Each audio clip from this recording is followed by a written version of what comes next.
বন্ধুরা, আজকে আমার রসবড়া হবে। রসবড়াতে আমি ডালটা বেটে নিয়েছি, নিয়ে ডালটাকে 3 কোষ জল দিয়ে আমি ভালো করে ফাটিয়ে নেবো। আমি রসবড়া করার জন্য তার মধ্যে 2টো মৌরি দিয়ে দেবো।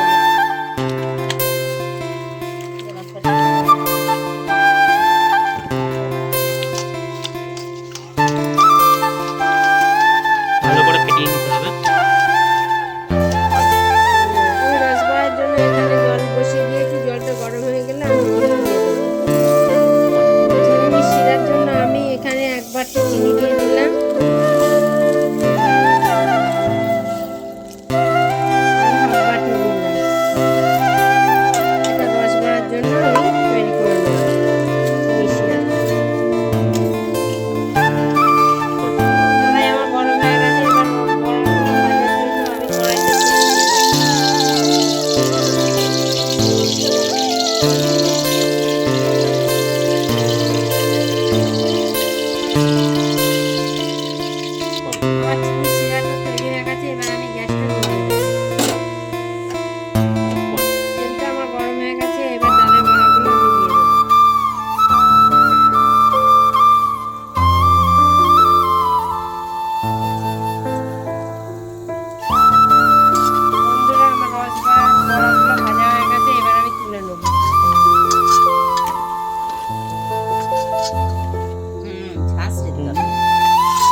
ভাজা